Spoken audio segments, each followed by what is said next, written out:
الشیطان الرجیم بسم اللہ الرحمن الرحیم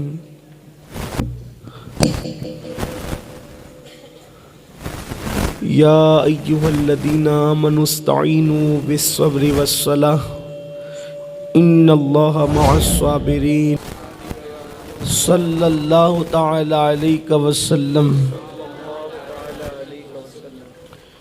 کس زباں سے ہو بیاں داستان اہل بیت، کس زباں سے ہو بیاں داستان اہل بیت، مدح گوئے مصطفیٰ ہے مدح خوان اہل بیت، ان کی پاکی کا خدائے پاک کرتا ہے بیاں، ان کی پاکی کا خدائے پاک کرتا ہے بیاں، آیے تطہیر سے ظاہر ہے شان اہل بیت، آیے تطہیر سے ظاہر ہے شان اہل بیت، اور بے اجازت ان کے گھر جبریل بھی آتے نہیں، بے اجازت ان کے گھر جبریل بھی آتے نہیں، قدر والے جانتے ہیں قدر شان اہل بیت، قدر والے جانتے ہیں قدر شان اہل بیت، اور اپنا سودا بیچ کر بازار۔ کربلا شریف کے واقعات بار بار سنے جاتے ہیں، لیکن بعد کربلا کا ذکر عام طور پر نہیں ہو پاتا یا بہت مختصر ہو پاتا ہے، تو اہل نصیر آباد کی یہ خواہش ہے کہ تاریخ کے مستند حوالوں سے واقعہ کربلا کے بعد کیا ہوا، شہادت مولا حسین کے بعد کے حالات کیا ہیں، اس پر گفتگو کی جائے۔ تو اب میں کوئی لمبی چوڑی تمہید بیان کرنے کی بجائے اور بغیر کسی فضائل پڑھنے کی بجائے میں یہ چاہوں گا کہ کربلا کے بعد کیا ہوا اس کو اہل سنت کی کتابوں سے آپ کے سامنے پیش کرنے کی سعادت حاصل کروں، لیکن اس سے پہلے محبت اہل بیت پر صرف ایک حدیث پیش کرنا چاہتا ہوں۔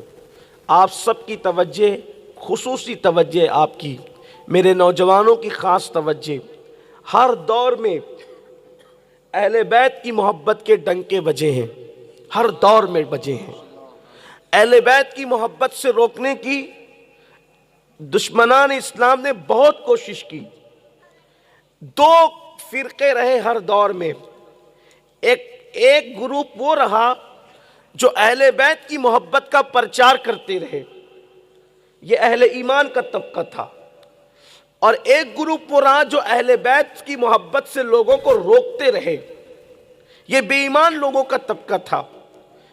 ہر دور میں ڈنکے بجانے والوں نے ڈنکے بجایا، اور محبت اہل بیت شدت کے ساتھ کی، ٹوٹ کے کیا، اور ہر دور میں مخالفین نے اہل بیت کے ذکر کو روکنے کی کوشش کی۔ وجہ کیا تھی؟ آخر یہی عنوان اتنا کیوں دبایا گیا، اور یہی عنوان اہل ایمان نے اتنا کیوں بیان کیا؟ دونوں چیزیں ہیں، دبانے والوں نے دبایا، بیان کرنے والوں نے بیان کیا، اور کتنی شدت سے بیان کرنے والوں نے بیان کیا اس عنوان کو کہ حضرت امام مالک رضی اللہ تعالیٰ عنہ جب مدینہ منورہ میں اہل بیت کی محبت کی باتیں کرتے تو اس دور کی جو حکومت تھی بنو امیہ کی حکومت، ان بدبختوں نے امام مالک کو اس کی سزا کیا دی؟ امام مالک کو سزا یہ دی کہ آپ کا منہ کالا کر دیا، توجہ کرنا، آپ کا منہ کالا کر دیا، آپ کے مونڈے توڑ دیے، اور آپ کو گدھے پہ بٹھا کر گلیوں میں گھمانا شروع کیا کہ اہل بیت کا ذکر کرو گے تو تمہیں یہ سزا ملے گی، اہل بیت کے چرچے کرو گے تو تمہیں اس انجام سے گزرنا پڑے گا۔ لیکن وار امام دار الہجرہ امام مالک عاشق رسول جب آپ کو منہ کالا کر کے گدھے پہ بٹھایا اور آپ کے مونڈے توڑ دیے تو گدھے پہ دشمن گھما رہے تھے، اہل بیت کے دشمن، اس وقت بھی امام مالک کہہ رہے تھے جو مجھے پہچانتا ہے وہ مجھے پہچانتا ہے، جو مجھے نہیں پہچانتا وہ مجھے پہچان لے، میں امام دار الہجرہ مالک بن انس ہوں، اور بتانا چاہتا ہوں جب تک افتاء کی مسند پہ بیٹھا تھا تب بھی اہل بیت کے ڈنکے بجا رہا تھا، آج گدھے کی پیٹھ پہ بٹھا دیا گیا ہے، آج بھی اہل بیت کے ڈنکے بجا رہا ہوں، اور جب تک جسم میں جان ہے محبت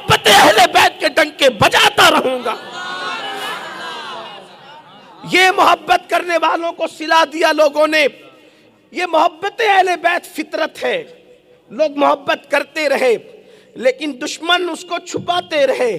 آخر کیوں ہوا؟ اس کی وجہ یہ ہے شیطان نہیں چاہتا کہ اہل بیت سے کوئی محبت کرے. وجہ کیونکہ کسی عبادت پہ توجہ کرنا. میں ایک ہی روایت پڑھوں گا فضیلت پر آج، اور پھر واقعات کربلا کے بعد کی داستان شروع ہوگی. لیکن آپ کو اپنے جوانوں کو بتانا چاہتا ہوں کہ یہ اہل بیت کی محبت کیا چیز ہے.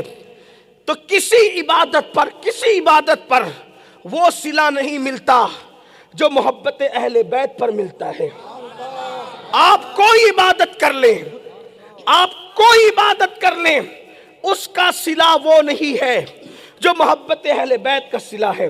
مثال کے طور پہ آپ قرآن کی تلاوت کریں، قبول ہو گئی تو جنت ملے گی. توجہ اگر آپ کی ہے تو توجہ کرنا. آپ تلاوت قرآن کر لیں، اگر قبول ہو گئی تو جنت ملے گی. آپ نماز پڑھ لیں، قبول ہو گئی تو جنت ملے گی. آپ کعبے کا طواف کریں، قبول ہوا تو جنت ملے گی.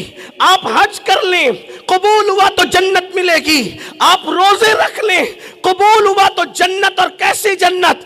8 دروازے کھول دیے جائیں گے، جس دروازے سے چاہے جنت میں داخل ہو جا. یہ سب عبادتوں پہ جنت ہے. لیکن قربان جائیں، میرے نبی نے فرمایا جس نے مجھ سے اور میری اہل بیت سے محبت کی تو جنت کے جس محل میں مجھے رکھا جائے گا، اہل بیت سے محبت کرنے والوں کو وہی داخل کیا جائے.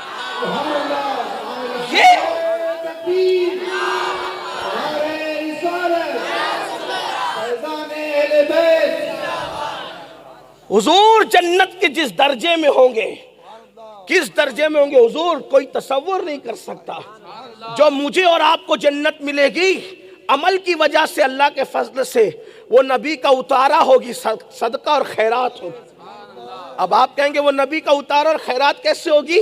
مجھے آپ کو جو جنت ملے گی، میرے امام کہتے ہیں اس لیے کہ میری نظر تو قرآن و سنت کے بعد اگر کہیں پہ جاتی ہے دلیل کے لیے، اللہ گواہ میرا رب جانتا ہے، ولیوں ایک طرف ولیوں کا آستانہ ہے، دوسری طرف اللہ کا گھر ہے، اور بیچ میں ہم بیٹھے کتنے خوش نصیب ہیں. ہاں یہ میرے بھائی صغیر نے مجھ سے کہا کہ آپ کرسی پہ بیٹھے یہاں. میں نے کہا میں نہیں بیٹھ پاؤں گا یہاں کرسی پہ، کیونکہ جہاں ولی کا آستانہ ہو وہاں ہم سنی پیر لٹکا کے نہیں بیٹھتے. پیر لٹکا کے بیٹھنا ہمارے یہاں بے ادبی سمجھی جاتی ہے. اس لیے تھوڑی تکلیف میں میں بھی ہوں، تھوڑی آپ بھی اٹھا لیں. لیکن چونکہ ہے ولی کا آستانہ، ولی کے آستانے کو ہم جنت سے کم نہیں سمجھتے. ہاں ولی کے آستانے کو جنت سے، آپ کہیں گے کیوں کم نہیں سمجھتے؟ میں کہا اس لیے جہاں نبی آ جائے اس کو جنت کہتے ہیں. بولو ہے کہ نہیں ہے؟ اور ہمارا ایمان ہے کہ جب ولی دنیا سے جاتا ہے تو اس کی قبر میں حضور تشریف لاتے ہیں. یہاں بھی حضور آئے ہیں، ہمارا عقیدہ ہے. جہاں ولی کا مزار ہے، ولی تو بہت بڑی چیز ہے، جہاں مومن کا مزار ہے وہ بھی جنت ہے. بہرحال تو عرض یہ کر رہا تھا، آپ کی اگر توجہ ہے تو میری طرف توجہ کریں. مجھے اور آپ کو جو جنت ملے گی، ہم لوگوں کو، وہ جنت کون سی ہے؟ حضور کی خیرات ہے، اتارا ہے. میرے امام کہتے ہیں وہ خلد جس میں اترے گی ابرار کی برات. وہ خلد، ابرار کہتے ہیں نیک لوگوں کو. اب میں اور آپ تو نیک ہے نہیں. جو نیکوں کو جنت ملے گی وہ کون سی ہوگی؟ وہ خلد جس میں اترے گی، وہ خلد جس میں اترے گی ابرار کی برات. ادنا نچھاور، ہائے ہائے الفاظ کے انتخاب پہ توجہ کریں. اعلیٰ نچھاور نہیں کہا، وہ خلد جس میں اترے گی ابرار کی برات. ادنا نچھاور اس میرے دولہا کے سر کی ہے. ادنا نچھاور اس میرے دولہا کے سر کی ہے. اب آپ توجہ کریں، جو جنت نیکوں کو ملے گی، یعنی اب سمجھانے کے لیے کہہ دوں، آپ جیسے نیکوں کو جو جنت ملے گی وہ کیا ہے؟ میرے دولہا کی ادنا نچھاور ہے. اب میں اہل علم کی توجہ چاہتا ہوں. مطلب یہ ہے کہ جو جنت نیکوں کو ملے گی اس جنت میں حضور نہیں رہیں گے. کیوں نہیں رہیں گے؟ کیونکہ وہ ان کی نچھاور ہے، اور جس سے نچھاور کیا جاتا ہے وہ اس کو نہیں دیا جاتا جس سے اتارا جاتا ہے۔ توجہ ہے، دھیان ہے آپ کا، سر پہ سے تو نہیں جا رہی ہے۔ نصیر آباد والوں توجہ آپ کی، ابھی میں نے فضیلت پڑھنی ہے، ایک روایت صرف میں نے پڑھنے کی بات کی ہے، اس کو سمجھا رہا ہوں۔ دیکھو آپ کے خاندیش میں برات نکلتی کہ نہیں نکلتی؟ زور سے بولو بھائی، نکلتی کہ نہیں نکلتی؟ نہیں نکلتی ہے تو وہ بھی بتا دو تاکہ اس کا بھی کوئی علاج کیا جا سکے۔ بولو نکلتی کہ نہیں نکلتی؟ نکلتی ہے نا۔ جب دولہا نکلتا ہے تو کیا کرتے ہو؟ اس کا صدقہ اتارتے ہیں، اور صدقہ اتار کے اماں صدقہ اتار رہی ہے، ابا صدقہ اتار رہے ہیں، پھپھی صدقہ اتار رہی ہے، خالہ صدقہ اتار رہی ہے، تو کرتے کیا ہے؟ وہ صدقہ اتار کر اگر مزدور ہے، سیٹھ ہے، امیر ہے، غریب ہے، کوئی دولہا ہے، کیسا بھی دولہا ہے، حالانکہ بیچارے نے قرضہ لے کے شادی کی ہے، پھر بھی سب صدقہ اتاریں گے، تو بولو دولہا کے ہاتھ میں دیں گے؟ بتاؤ بھائی، دیں گے دولہا کے ہاتھ میں؟ بولو ذرا زور سے بولو، دو گے دولہا کے ہاتھ میں؟ نہیں دو گے نا۔ حالانکہ بیچارہ خود مزدور ہے، لیکن اس کے ہاتھ میں کیوں نہیں دیں گے؟ اس لیے کہ یہ محبت کی غیرت کے خلاف ہے۔ جس کا صدقہ اتارا جاتا ہے، اگرچہ وہ محتاج ہو، اگرچہ وہ مفلس ہو، اس کے ہاتھ میں نہیں دیتے بلکہ کسی اور کو دیتے ہیں، اس سے ادنا درجے کے ہاتھ میں دیتے ہیں۔ واللہ اگر صدقہ کسی غریب کا بھی اتارا جاتا ہے تو غیرت محبت اجازت نہیں دیتی کہ جس کا صدقہ اسی کو دے دے۔ اللہ اکبر۔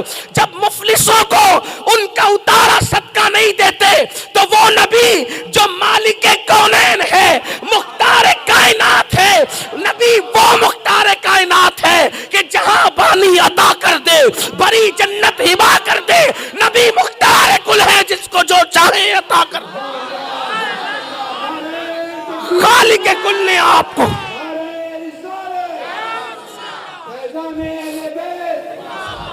خالق کل نے آپ کو مالک کل بنا دیا۔ دونوں جہاں ہے آپ کے قبضہ و اختیار میں، سب تو انہی کا ہے، سب انہی کا ہے۔ تو مفلسوں کی بھیک کا صدقہ اتار کے جب مفلس کے ہاتھ میں نہیں دیا جاتا، اور جس کو مالک جنت بنایا ہے، اب وہ جنت جس میں اترے گی، یہ میں نہیں کہہ رہا ہوں نا، میری اوقات ہی کیا، یہ کون کہہ رہا ہے؟ 108 علوم و فنون کا ماہر مجدد کہہ رہا ہے۔ وہ خلد، خلد کہتے ہیں جنت کو، وہ خلد جس میں اترے گی ابرار کی برات۔ دیکھو الفاظ کا انتخاب تو کوئی ان سے سیکھے۔ جب خلد میں برات کا ذکر کیا ہے تو دوسرے مصرے میں دولہا کا ذکر کیا، کیا شان ہے۔ وہ خلد جس میں اترے گی ابرار کی برات، ادنا نچھاور۔ جب دولہا نکلتا ہے نا، دولہا تو اس کا اتارا جاتا ہے۔ تو معراج کے دولہے کا اتارا کیا ہے؟ معراج کے دولہے کا صدقہ کیا ہے؟ معراج کے دولہا کی نچھاور کیا ہے؟ تم 10 روپے 5 روپے 100 50 روپے اتارتے ہو اپنے دولہا سے، لیکن معراج کے دولہے کا نچھاور اور اتارا کیا ہے؟ جنت۔ اب وہ جنت اتاری گئی تو صدقے میں کسے دی گئی؟ غلاموں کو دی گئی، ہمیں دی گئی، آپ کو دی گئی، ہم گنہگاروں کو، مجرموں کو دی گئی۔ کیسے؟ وہ تو نہایت سستا سودا بیچ رہے ہیں جنت کا، ہم مفلس کیا مول چکائیں، اپنا ہاتھ ہی خالی ہے۔ بہرحال تو اب بتاؤ، یہ جب جنت ان کا نچھاور اور اتارا ہے، کون سی جنت؟ جس میں نیکوں کی برات اترے گی۔ تو اس کا مطلب یہ جنت تو رسول اللہ کو ملنا، تو حضور کو کون سی جنت ملے گی؟ یہ جو اس کے علاوہ ہوگی۔ بولو بھائی، شعر تو یہی بتا رہا ہے نا۔ مطلب یہ ہے کہ جو درجات میں تم رہو گے وہ صدقے میں ملی ہے۔ جس درجات میں مومنوں تم رہو گے وہ نچھاور اور صدقے میں ملی ہے۔ تو مالک تو صدقے نہیں کھائے گا نا۔ ارے جس نے دنیا میں صدقہ نہیں کھایا، اس نے جنت میں کون سا صدقہ پانا ہے؟ لوگ ان کا صدقہ پائیں گے، وہ کسی کا صدقہ نہیں پائیں گے۔ لوگ ان کا صدقہ پائیں گے، وہ کسی کا صدقہ نہیں پائیں گے۔ تو پھر حضور جس جنت میں ہوں گے، پتا چلا جس جنت میں ہم آپ رہیں گے اس جنت میں حضور نہیں رہیں گے، حضور بہت اعلیٰ جنت میں رہیں گے، اور وہ اعلیٰ جنت میں میں اور آپ نہیں جا سکتے، لیکن نبی نے بتا دیا اگر آنا ہے اس حصے میں، اس درجے میں، تو بتا دیتا ہوں میرے حصے میں آنے کے لیے تو نماز کے ذریعے نہیں آ سکتا، تو روزوں کے ذریعے نہیں آ سکتا، حج و زکوٰۃ کے ذریعے نہیں آ سکتا، علم و تلاوت کے ذریعے نہیں آ سکتا۔ کیوں؟ وجہ یہ ہے کہ اگر کروڑ پتی کے محل میں جانا ہے تو کروڑ پتی بننا پڑے گا۔ کروڑ پتی کے محل میں جانا ہے تو اب اگر بھیک مانگنے والا کروڑ پتی کے محل میں جانا چاہے تو جا سکتا ہے؟ بولو نہیں جا سکتا۔ لیکن ایک طریقہ ہے، محل میں جانے کے دو طریقے ہیں، یا تو میں بھی کروڑ پتی بن جاؤں، چلا جاؤں گا، اور پھر نہیں بن سکتا کروڑ پتی تو کہا او کروڑ پتی تیرا غلام ہی بن جاتا ہوں، اور جہاں تو رہے گا وہاں میں رہوں گا۔ تو سید الانبیاء کی جنت میں جانے کے لیے سید الانبیاء بننا ضروری ہے، لیکن یہ محال ایسے ہی محال ہے جیسے دوسرا خدا محال ہے، ویسے دوسرا سید الانبیاء بننا یہ محال ہے، دونوں محال ہے۔ نہ کوئی دوسرا خدا بن سکتا ہے، نہ کوئی دوسرا محمد بن سکتا ہے، دونوں محال ہے۔ تو ان کی جنت میں جانے کے لیے ان جیسا بننا ضروری ہے۔ جب ان جیسا کوئی بن نہیں سکتا تو پھر حضور نے کہا آسان رستہ بتاتا ہوں، میری آل کی غلامی کر لے، میرا غلام ہو جائے۔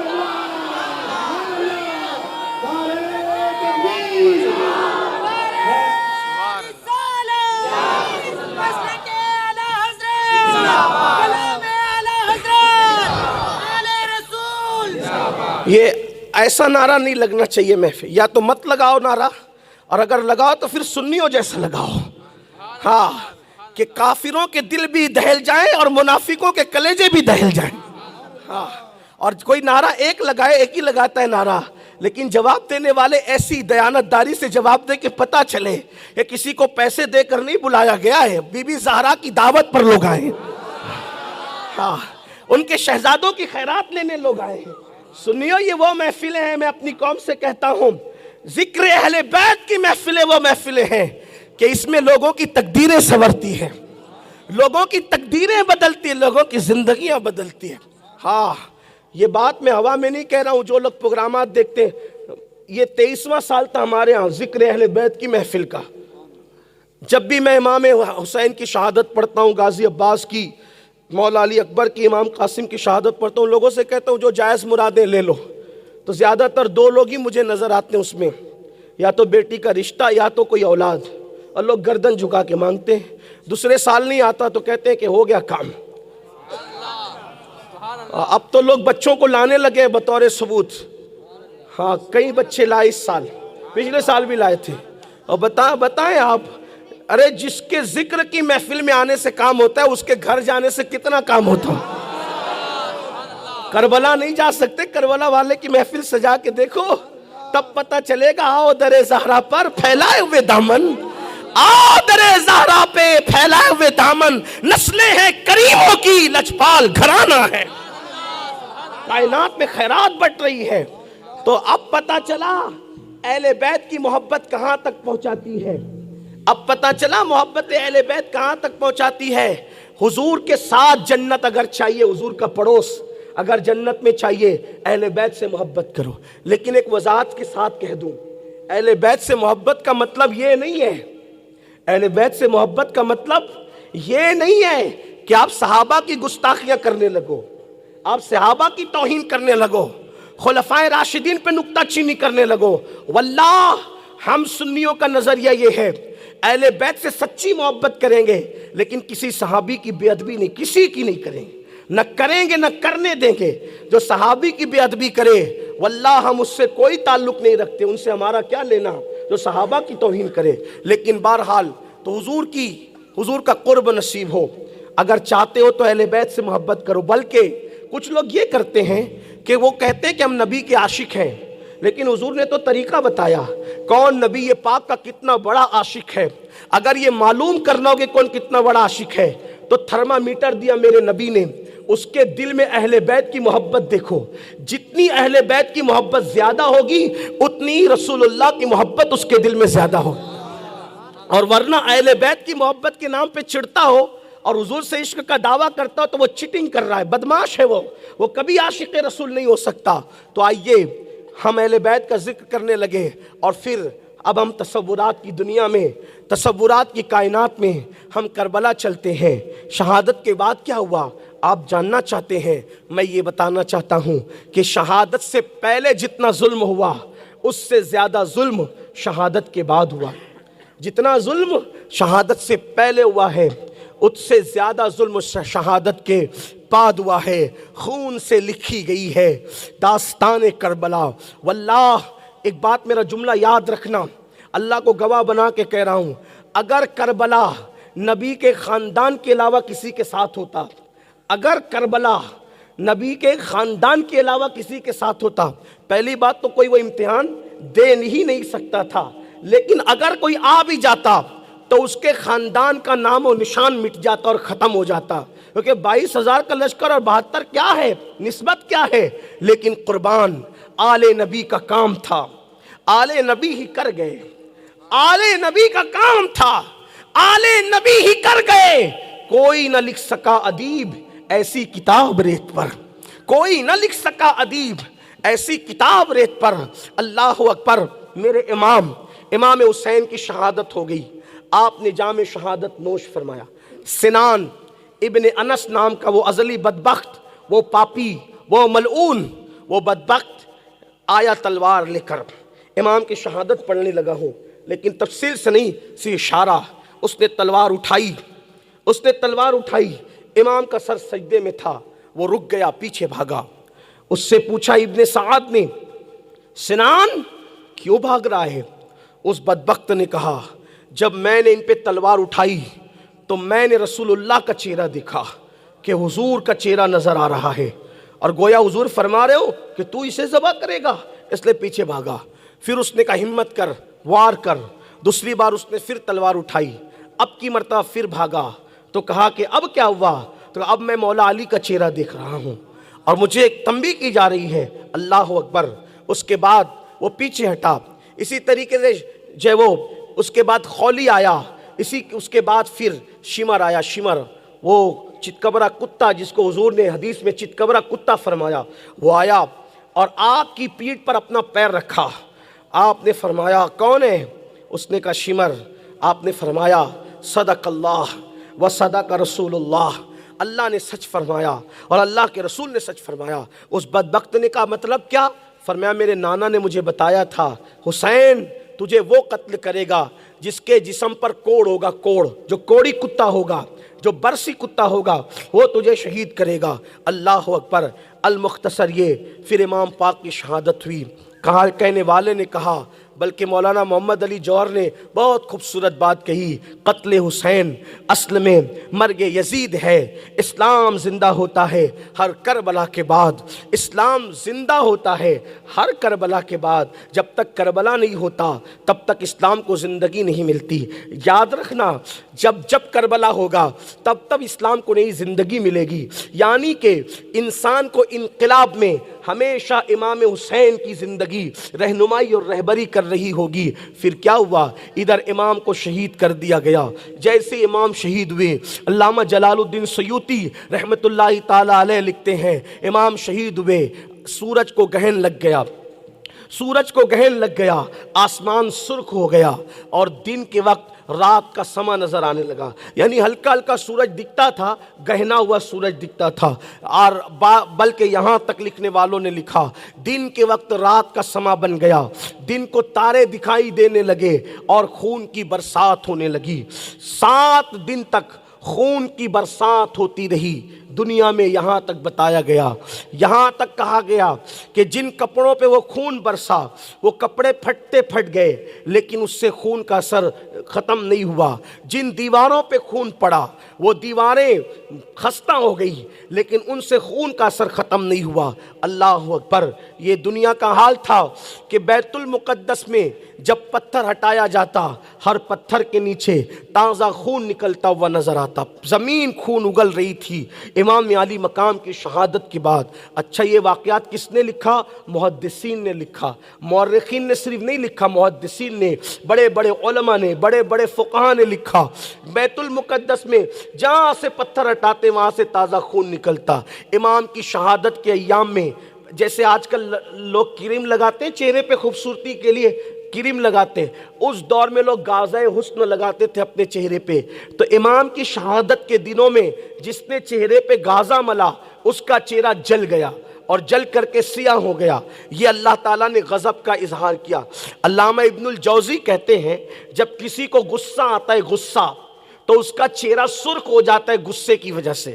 جب بہت زیادہ غصہ آئے گا تو چہرہ کیسے ہو جائے گا؟ سرخ ہو۔ تو چونکہ اللہ تعالیٰ جسمانی عوارض سے پاک ہے تو اللہ نے اپنے جلال کا اظہار آسمان کو سرخ کر کے فرمایا کہ دیکھو ہم کتنے جلال میں ہیں حسین پاک کی شہادت پر۔ لیکن اللہ اکبر، جن کی آنکھوں پر پٹی لگ جائے، جن کے دلوں پر مہر لگ جائے، پھر ان کو کیا فرق پڑتا ہے؟ ان ظالم یزیدیوں نے امام حسین کے اوپر کے کپڑے اتار لیے اور جو شہداء تھے ان شہیدوں کے کپڑے نکالے اور ایک ایک لاش پر 10 گھوڑے مقرر کیے، اور وہ بھی گھوڑے عام نسل کے گھوڑے نہیں بلکہ عربی نسل کے گھوڑے، ایک شہید پر 10 گھوڑے، اور امام حسین اور ان کے رفقا کے لاشیں کو انہوں نے گھوڑوں کی ٹاپوں سے کچل دیا، انہوں نے گھوڑوں کی ٹاپوں سے کچلا، کسی شہید کو نہیں چھوڑا، ان کی گردنیں الگ کی اور گردنیں اٹھا کر کے اس بدبخت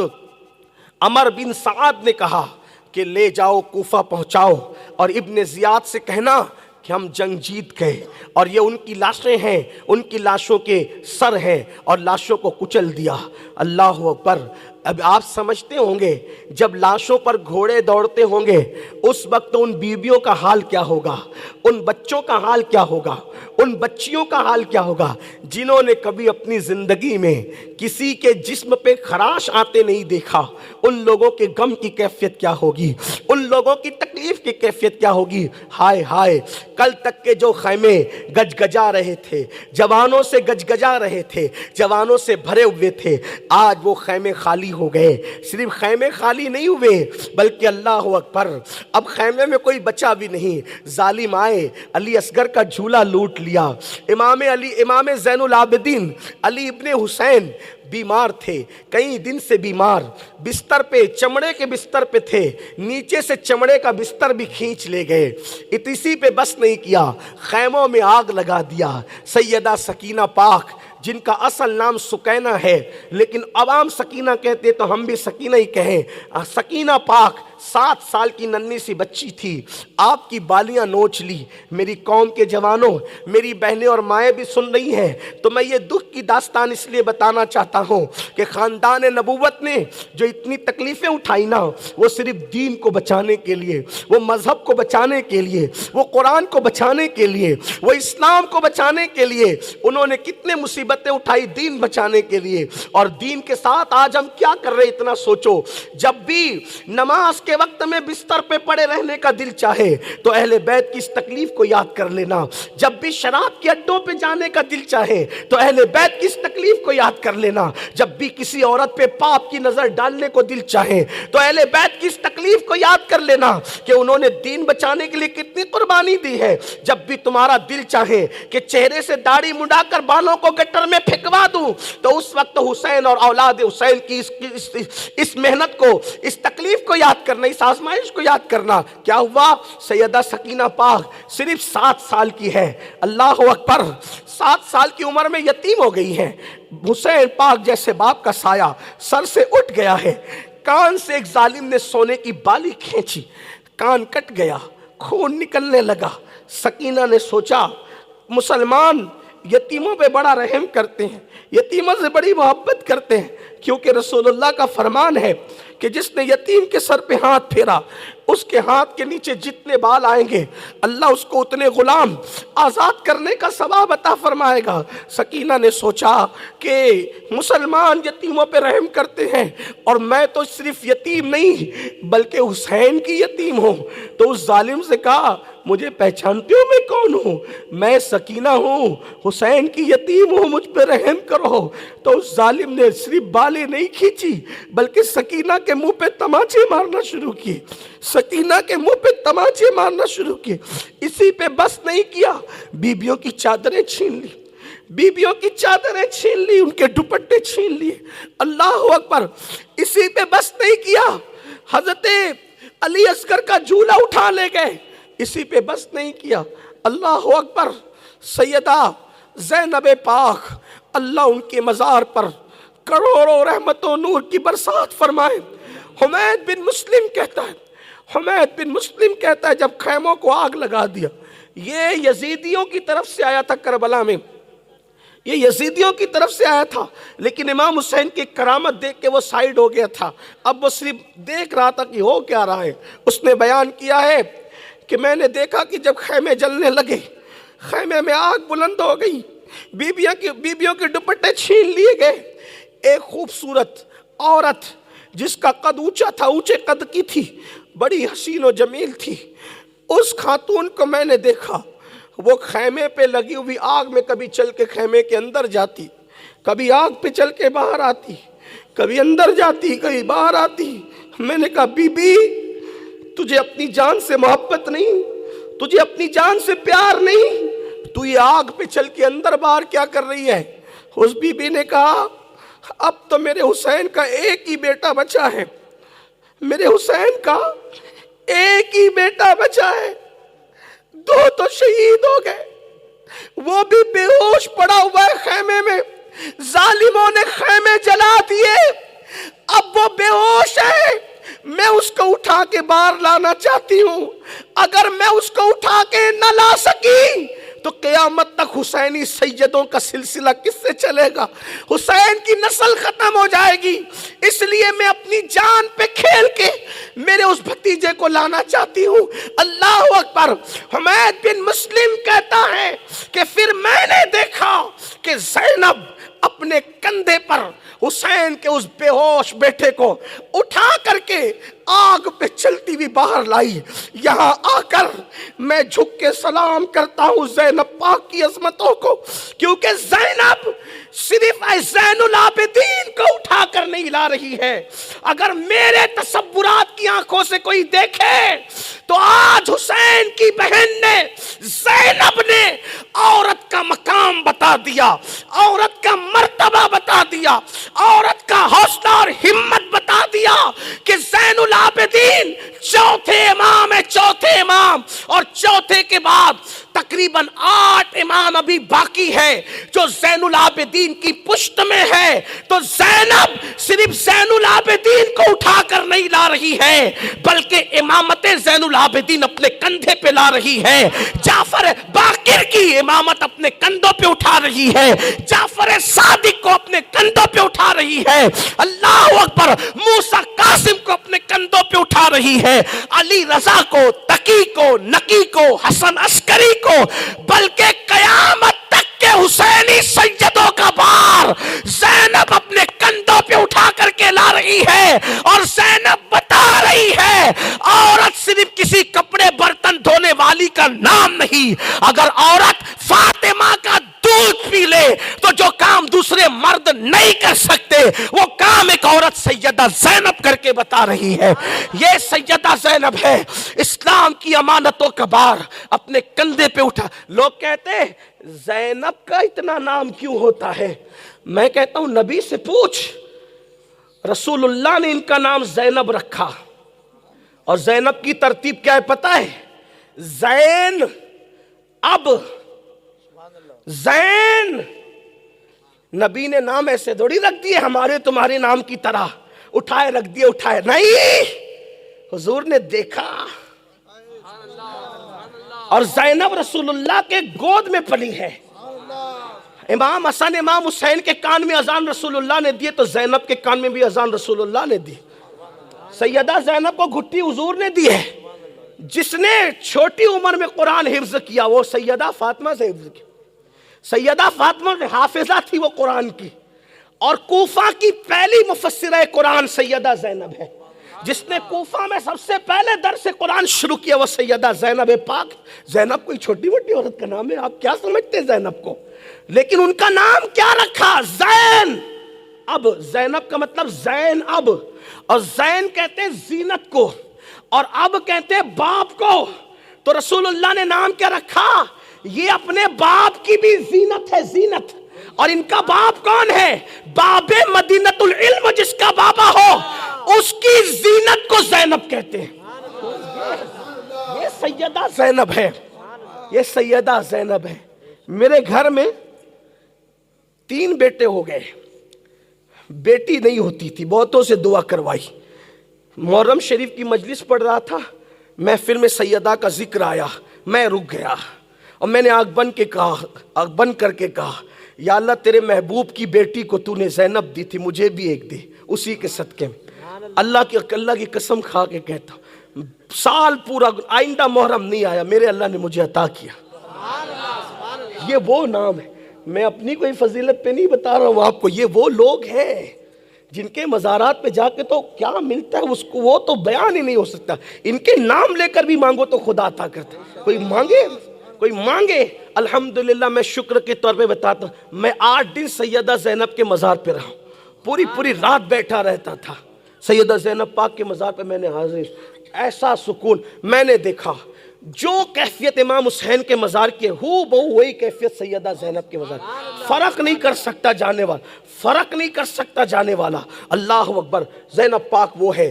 تو عرض کر رہا تھا، بات آگے نکلی، وقت بھی ختم ہونے کے قریب ہے تو اپنی بات جلدی سے مکمل کروں کہ سیدہ زینب پاک نے امام زین العابدین کو اپنے کندھوں پہ اٹھایا. اس کے بعد کہتے ہیں دن ڈھلتا گیا، آدھا دن تو گزر چکا تھا. وہ دن کیسے گزرا، کیسے حالات تھے، بہت تکلیف دہ مرحلہ ہے، تکلیف دہ معاملات ہیں. پھر حال یہ ہوا کہ سورج غروب ہونے کا وقت قریب آیا. سیدہ زینب پاک نے دیکھا سب بیبیاں کھلے آسمان کے نیچے بیٹھی ہیں. ہائے ہائے، جس نبی نے لوگوں کو خیرات میں گھر دیے، جنتیں دی، آج اس نبی کی بیٹیاں کیا دن آ گیا تھا کہ کھلے آسمان کے نیچے بیٹھی تھی. نہ کوئی کھانا کھلانے والا ہے، نہ کوئی پانی پلانے والا ہے، نہ کوئی خیریت پوچھنے والا ہے. جو خیریت پوچھنے والے تھے ان کی لاشیں تو کچل دی گئی تھی. بی بی پاک سیدہ زینب نے دیکھا سب بیبیاں رو رہی ہیں، بی بی زینب پاک بھی رو رہی تھی. ایسے میں بی بی زینب پاک نے کہا اے نبی کی بیٹیوں، اے نبی کی بہوؤں، اے نبی کی شہزادیوں، اے نبی کی گھر والیوں، بہت رونا ہے تمہیں، ابھی بہت رو چکی ہو اور بہت رونا باقی ہے ابھی. لیکن سنو، نماز عصر کا ٹائم جا رہا ہے، اٹھو پہلے عصر کی نماز پڑھو. کہیں ایسا نہ ہو کہ تمہاری نماز چلی جائے. کیونکہ نانا کا فرمان ہے، نانا فرماتے ہیں، نانا جان کا فرمان ہے کہ جس نے جان بوجھ کر عصر کی نماز چھوڑ دی اس کے اعمال اللہ ضائع کر دیتا ہے. مجھے ڈر لگتا ہے اگر یہ نماز تمہاری چھوٹ گئی تو کہیں کربلا میں دی ہوئی تمہاری قربانیاں نہ ضائع ہو جائے. بیویوں نے اس حالت میں بھی نماز پڑھی، پانی نہیں ملا تو تیمم کیا، تیمم سے انہوں نے نماز پڑھی. سورج غروب ہوا، وہ خون آشام، خون اگلنے والا سورج 61 ہجری محرم الحرام کی 10 کا عاشور کا سورج، جس کو دنیا اسلام مسلمان وفاداران رسول کبھی فراموش نہیں کریں گے، تاریخ جسے کبھی بلائے گی نہیں، وہ سورج غروب ہو گیا. اور جب شام طلوع ہوئی اس کو شام غریبہ کہتے ہیں، اسے شام کربلا کہتے ہیں. اللہ اکبر. پھر سیدہ زینب نے ام کلثوم سے کہا ام کلثوم تم بیویوں کو اور بچوں کو لے کے بیٹھو، یہ دیکھو شام ہو گئی. درندوں کے چلانے کی آوازیں آنے لگی، درندے چلا رہے بہن، کہیں ایسا نہ ہو کہ رات کے اندھیرے میں درندہ کوئی لاش کو اٹھا کر لے کر چلا جائے اور ہمیں خبر بھی نہ ہو. کم سے کم اتنا تو میں کر سکتی ہوں نا، زین العابدین بیمار ہے، کوئی مرد اب ہمارے پاس نہیں ہے تو میں لاش پہ پیرا تو دے سکتی ہوں، علی کی بیٹی ہوں۔ اللہ نے اتنی ہمت دی ہے مجھے کہ میں اپنے بھائیوں کا، بھتیجوں کا، بھانجوں کا، بیٹوں کے لاشے پہ پیرا میں دوں گی۔ یہ کام حالانکہ مردوں کا ہے، مرد نہیں بچا ہمارے یہاں کوئی، اور جو بچا ہے وہ بیمار ہے۔ حضرت زینب پاک نے کوئی ہتھیار ڈھونڈنا شروع کیا کہ کوئی ہتھیار ہو تو اس سے درندے کا مقابلہ کرنا پڑے گا۔ ہتھیار ڈھونڈنا شروع کیا، کوئی ہتھیار تو تھا نہیں، خدا کا کرنا۔ اس خاک کے کربلا میں، کربلا کے ذروں میں ایک ٹوٹا ہوا خنجر تھا جو کسی کا گرا ہوگا، اس کو اٹھایا، اور جو خیمے جلے تھے ان خیمے کی کنات کو، اس کے ایک حصے کو بجھایا ریت میں، اور اسی کو اپنے سر پہ رکھا پردے کے لیے۔ ہائے ہائے کہ دوپٹے چھین لیے گئے تو خیمے کا جلا ہوا کنات کا حصہ اپنے سر پہ رکھا، اپنے سر پہ رکھا۔ کاش کہ میری بہن بیٹیاں سیدہ زینب کی اس حیا کو یاد کریں کہ دوپٹہ نہ رہا تو اس طرح پردہ کیا۔ اور آج کی بچیاں تو ولیمے میں بے پردہ، بازاروں میں بے پردہ، محفلوں میں بے پردہ، کوئی حیا اور غیرت نام کی چیز کیا رہی؟ اللہ اکبر۔ بی بی پاک نے اس جلے ہوئے خیمے کا ٹکڑا اپنے سر پہ رکھا، اور سر پہ رکھ کر کے ٹوٹا خنجر لے کر لاشوں پہ پیرا دینے لگی، لاشوں پہ پیرا دے رہی تھی، گھوم رہی تھی لاشوں پہ پیرا۔ ایسے میں سیدہ زینب نے دیکھا کہ لاشوں کے اندر سے کسی کے رونے کی آواز آ رہی ہے۔ جو لاشیں کٹی پٹی کچلی ہوئی لاشیں پڑی تھی، اس میں سے کسی کے رونے کی آواز آ رہی، کوئی سسکیاں لے رہا ہے، کوئی رو رہا ہے۔ سیدہ زینب پاک نے سوچا کون رو سکتا ہے؟ ام کلثوم سے کہا ام کلثوم کون رو رہا ہے سسکیاں لے کر؟ اور آواز جانی پہچانی ہے۔ جب غور سے دیکھا تو ایک کٹی ہوئی لاش ہے جس کے ہاتھ بھی نہیں ہے، کٹی ہوئی لاش ہے جس کے ہاتھ بھی نہیں ہے۔ اس کے کچلے ہوئے سینے پر 7 سال کی سیدہ سکینہ سر رکھ کر کے روتی ہے، کہتی ہے بابا آپ کو تو پتا ہے نا کہ آپ کے سینے کے بغیر مجھے نیند نہیں آتی، آپ کیسے دنیا سے چلے گئے بابا، میں آپ کے بغیر کیسے سو سکتی ہوں بابا؟ یہ کہہ کر کے گریہ کر رہی، رو رہی ہے۔ سیدہ زینب نے ام کلثوم سے کہا یہ تو سکینہ ہے۔ سیدہ سکینہ کو اٹھایا، سینے سے لگایا، اب پوچھا بیٹی سکینہ تمہیں کیسے پتا چلا کہ یہ تمہارے ابا ہے؟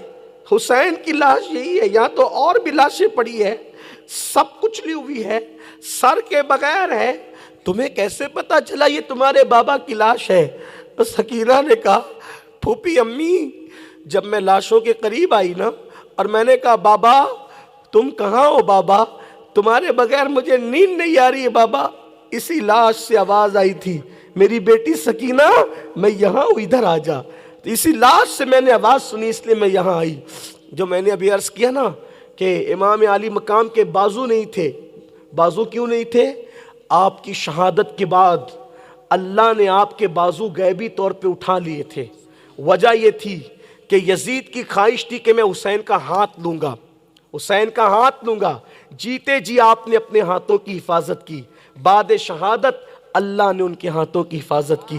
حسین نے سر دیا لیکن بعد شہادت بھی آپ نے اپنا ہاتھ نہیں دیا، ورنہ شہادت کے بعد یہ ہو سکتا تھا وہ ہاتھ کاٹ کے لے جاتے اور کہتے حسین جیتے جی نہیں دیا، بعد شہادت تو ہم نے ہاتھ لے لیا، لیکن قربان اللہ نے غیرت حسین کا کتنا خیال فرمایا اور اللہ نے مولا حسین کے ہاتھوں کو اٹھا لیا، غیبی طور پہ آپ کے ہاتھ اٹھا لیے گئے۔ اس کے بعد رات کیسی گزری اس کا تو ایک بہت طویل واقعہ ہے، طویل داستان ہے، میں اس کو اب یہیں چھوڑتے ہوئے آگے بڑھتا ہوں۔ جب صبح ہونے کو آئی کیسے رات گزری ہوگی، کربلا کی رات کیسے گزری یہ کون بتائے، جن پہ گزری وہ ساری زندگی یاد کر کر کے روتے رہے۔ امام زین العابدین جن کی آج شہادت کا دن گزرا، جن کی آج شہادت کا دن گزرا، ان کے چھوٹے بیٹے حضرت زید شہید مظلوم، انہوں نے پوچھا تھا ابا آپ روتی ہیں، پانی پیتے ہیں تو روتے ہیں، کھانا کھاتے ہیں تو روتے ہیں، آپ روتی ہیں کیوں روتے اتنا؟